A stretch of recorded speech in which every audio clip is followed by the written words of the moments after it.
So you've kind of described how you got involved in the project and their client needs, and so then as you started the programming phase, when you went through it, can you talk about some of the issues they had or other team members you had to bring on? Our team at R&L for this job was about 3 to 5 people, depending on where you are in the design process. We were closer to the 3-person side for programming, and that mainly consisted of myself, the project manager, and then we have a lady in our office that is a programmer by title. And so she, between me and the project manager, we did a lot of the interviews and figuring out exactly what the parts are. And then in working with her, we kind of figured out how to finesse those parts and get some efficiencies between departments and make a program that will isn't just reflective of where they were, but where they're going. So it's a science. I mean. And it's a critical piece to be able to hit the target right where you're supposed to. So. Exactly. So and if you don't have a good program, and I can't say this enough, your project will fail. It doesn't matter how beautiful you can make things in the end. You have to have growth factors built in. You have to think about, okay, even though we're starting this in 2010, what's the firm going to look like in 2012? What's going to happen if Ford Motor Company expands and takes over another company? They're going to need more attorneys. So there could be a huge spike, that we've got to be prepared for in that 2-year span. So if you're not prepared for those types of issues, the day you move into the new office, you're going to be right at your wit's end, because there's not going to be any room to move, and the client's going to be unhappy. And is it a hard sell to the client to be able to say you need to invest in growth? It's hard to get some clients to look out that far. With these guys, they were extremely forward-thinking, so it wasn't as difficult. But I've worked with clients before that don't want to make because everything we do has a financial attribute. They don't want to project out that far because the numbers are usually much higher than the revenue stream they're currently looking at. So you just have to. It depends on the client. I think with attorneys, we always try to build in at least 10% growth. But if this were an accounting firm, maybe it's less than that, because they're usually more regimented and can project more effectively. How many other attorney or law offices have you done personally? In Denver or total? Total. In DC, it's practically all I did. So in DC, I think I probably did 15 law firms. In Denver, there aren't as many, but I've had the opportunity to work on, I think, 4 or 5 since I came here. And were these clients very different than any other attorneys that you've worked with? They're different in that they're trial attorneys. Most attorneys in town push a lot of paper. So they're not those attorneys you see in a courtroom representing a client. These guys actually represent a client in a courtroom. So it's they had a lot of weird facilities that weren't typical in some of the other firms I've worked in. So just across the hall here, they've actually got a mock courtroom. We saw it, yeah. And they use that to practice, for the big day, I guess. They actually have a whole squadron of actors that work here that take on the personalities of their clients, and that gives the attorneys the ability to kind of test, what's going to happen if the witness says A or B. It kind of gives them the ability to think about every aspect of what's going to happen in the courtroom. So in that respect, they were very different. And because they're trial attorneys, they don't have a lot of meetings in-house. So it was more important for them to have a conference center than to have space to meet in their offices. So that's why we have, this pretty nice conference center that's, they keep all their meetings kind of consolidated for depositions and all that good stuff. So you mentioned at the beginning of the interview that you thought interior design was kind of developing a stage, but this client is kind of a stage. It totally is, and I'm not saying that, you know, interior design is not developing a stage-like environment. It totally is. I think the difference in, you know, a stage set and design is you're not just creating something that looks pretty, you're creating something that has meaning and will serve your client well. You know, so I think sometimes decoration can be very trendy. One of the things that they stressed with us is that, this client in particular, is that their lease was 12 years. So you have to create a design that's going to be timeless for at least 12 years, you know, and that's hard because, you know, the average lifespan of carpet is about 6 years from what I understand.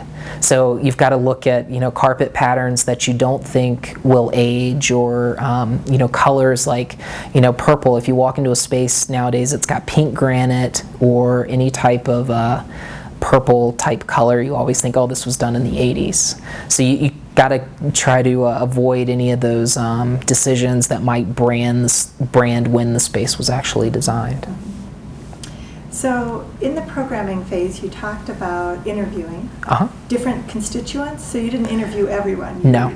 You interviewed certain... At all levels. Okay. And as directed by the client. Okay. So the managing partner whom you met tonight, he was a big part of that. He wanted to make sure that the people we interviewed were not just the older namesake partners, but were the future of the firm as well. So one of the more interesting aspects of this particular project is that I got to interview a lot of attorneys that are my age.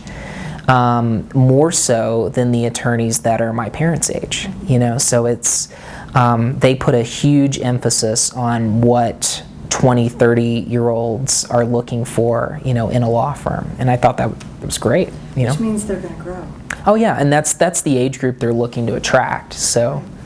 Yeah, what's kind of funny about that, though, is that sometimes I find the people that are in their 20s and 30s are more apt to be conservative in terms of what they're, especially if they're attorneys. They want that corner office and they want to have, you know, a door that shuts. But whereas an older attorney who's done that, been there and done that, they don't care anymore. They're like, well, a smaller office is fine, you know, and do we even need doors? They're more apt to really think about new ways to work than I found the younger attorneys to be. Interesting. You know, and mostly boys too. The women attorneys are definitely more adventurous than the guy attorneys, but that was just in this instance. So. And you wouldn't predict that? No, that was... Going in to talk to the client, you wouldn't predict that at all? No, in fact, I told my boss it completely backfired because it was our suggestion that we look at 30-something attorneys. And I was thinking that would help me sell a more upbeat space plan. When in fact it actually did the exact opposite. It convinced the older attorneys that, you know, that may be something we want to look at, whereas the younger guys were more inclined to stick with what was tried and true. So, didn't work out the way I'd planned, but, you know. The spaces don't feel that way, though. No. They feel very upbeat. They feel very... It's all about middle ground. Yeah, I mean, like, even in those instances where it's like, you know, we one of the things that we really tried to do right from the beginning was not allow anyone to own a corner, which, you know, in a law firm that's the way it's always been, and I think it will eventually change, but it's not going to change anytime quickly. Even in this facility, you know, we brought it up and they were like, well, that's not going to work because people work for the corner. You know, the reason that they put all the hours into what they're doing is so they can eventually have that corner office. What we were able to do, however, is instead of, you know, what I tried to do right out of the gate was to make the corners conference rooms so that everyone that works here, like we're doing right now, has a corner space that they can go to. So no one, in essence, owns that space. And they pushed back on that considerably. So in some instances, and I would say at least two instances per floor, we were able to open the corner up for a conference room, but we still had to provide corner offices on all 3 floors in some respect. So it's all a dance. I mean, and sometimes I think that really helps a project be good, is because you don't always get what you want, and sometimes because of that, back and forth and that friction, that's what creates really amazing things, is because, you're being challenged. Why do you want to do it that way? Was what I heard over and over and over again, and it really made me think. Why do we want to use wood? What is it about wood? So I had to do a lot of research and figure out what the psychological connection between people and natural materials is. And then share that in our presentations so that they could be convinced as well.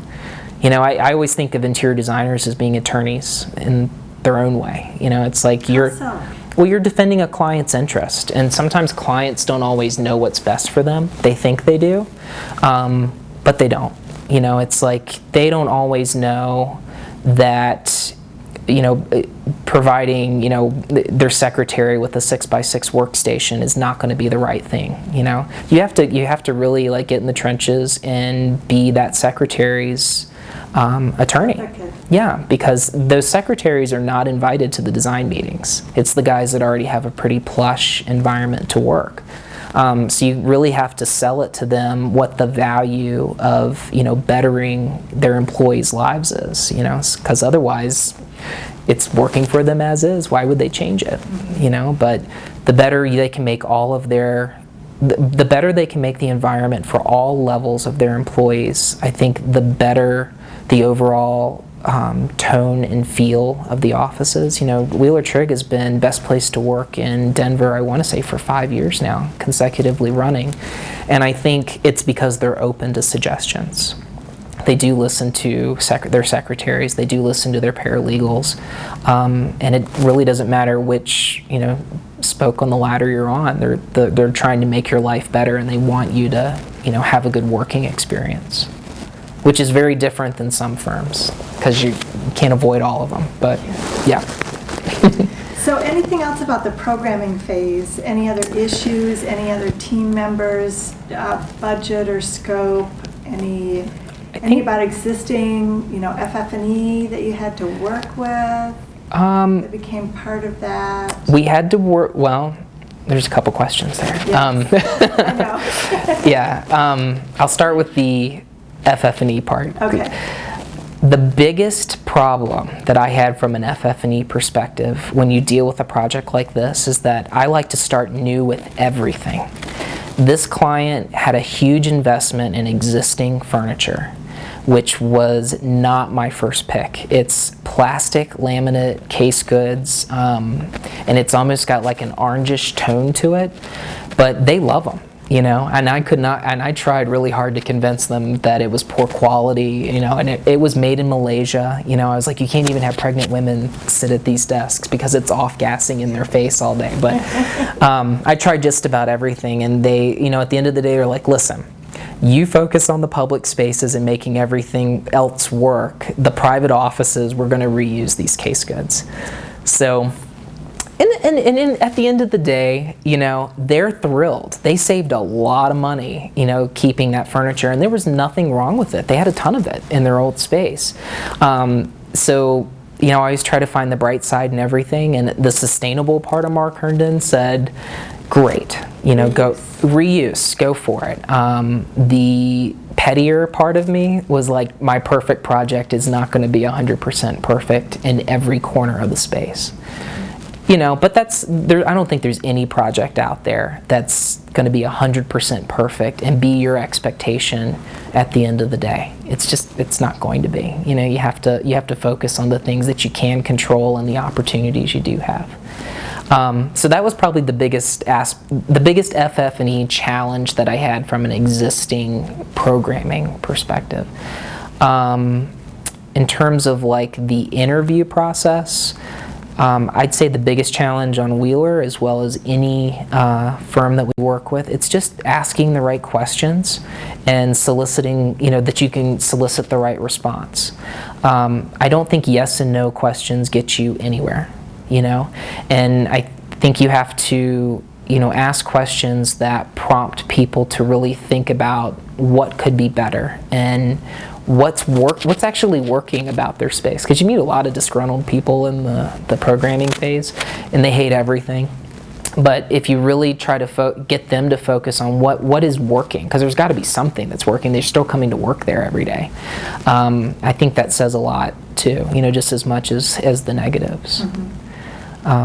And you have to sift through that. You do. You have to help them sift through that too, where they go, okay, here are the things that are really irritating, and that's one of the reasons we're moving. Correct. And here are the things that need to be. Yeah, I think the biggest challenge in that is you can't overpromise. When you're not writing a check, you can't overpromise anybody. As a designer, you have to be a good listener.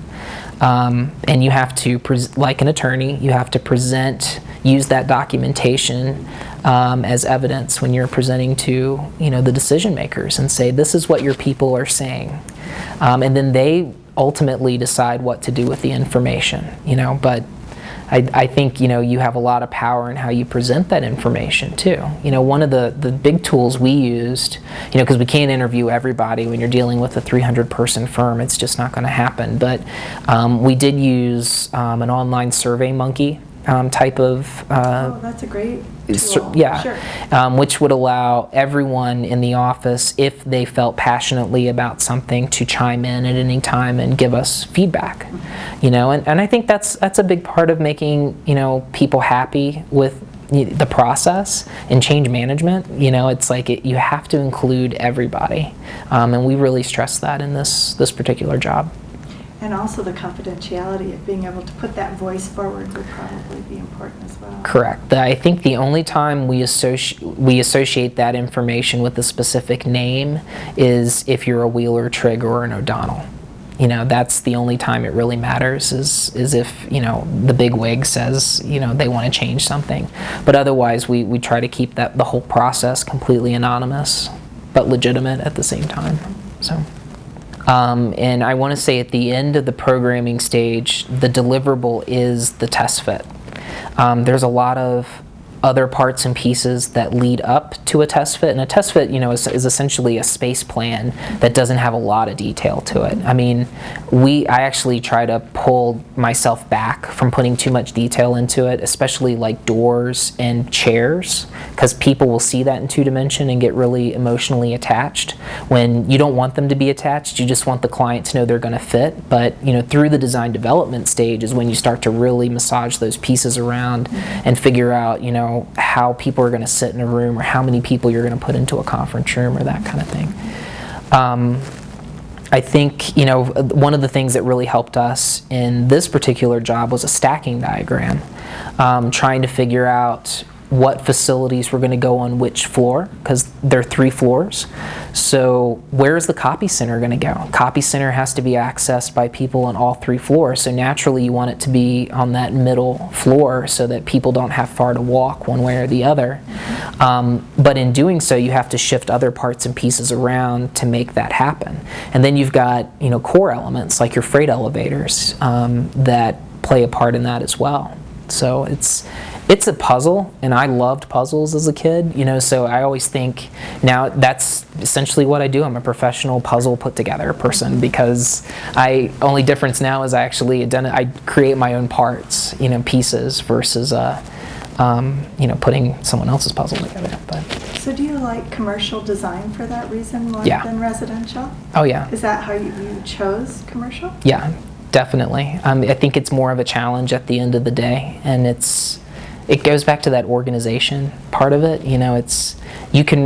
Everything's so fast too. I think that's another huge benefit of commercial design, is you can't get bored with anything because everything moves so fast. It's like the fact we were able to design this in 2 years from start to finish would blow an architect's mind out of the water. An architect to design a building and have it actually sprout up out of the ground, you could be looking up to 10 years, from start to finish, depending on what the size of that facility is. So I think interior design, is very rewarding in that you see the fruits of your labor quickly, So that keeps things interesting. And exciting both. Yeah. The only problem is sometimes it goes almost too fast, and you want to hit the pause button.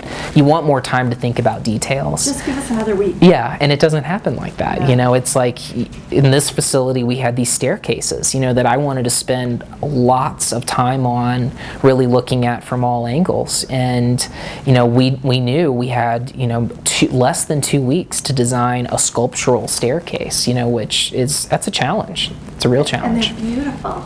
Thanks. They were beautiful. I was taking some pictures of the details. Yeah, of the joinery. It was just really. Well, that was a really good opportunity for us in this space, because it's really inexpensive to build a connecting stair if you tuck it away, if you hide it, you know, behind a door. But in opening it up to the glass, you know, code dictates that we can't just have it completely open, it has to be closed in, so we enclosed it in glass here.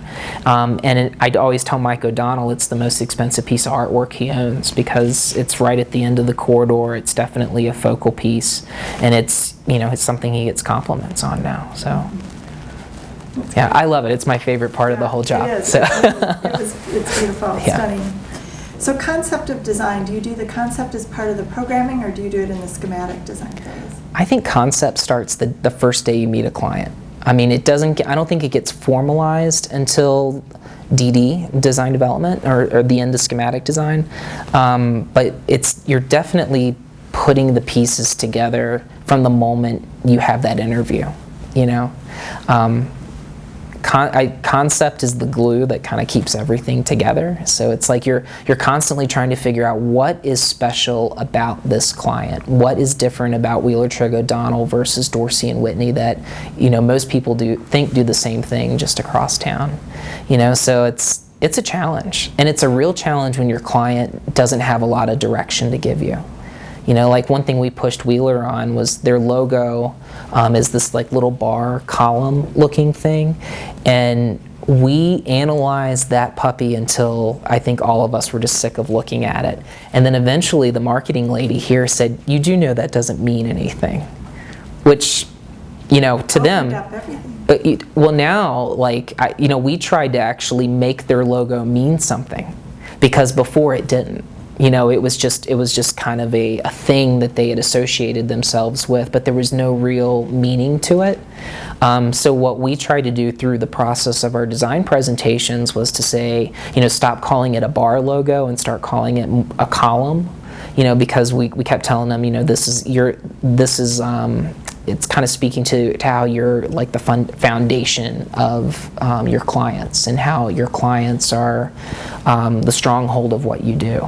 So we tried to like use some vocabulary to kind of relate the space to the logo and help the logo make more sense. But they didn't have any concept before. They just thought it was, you know, it's been there.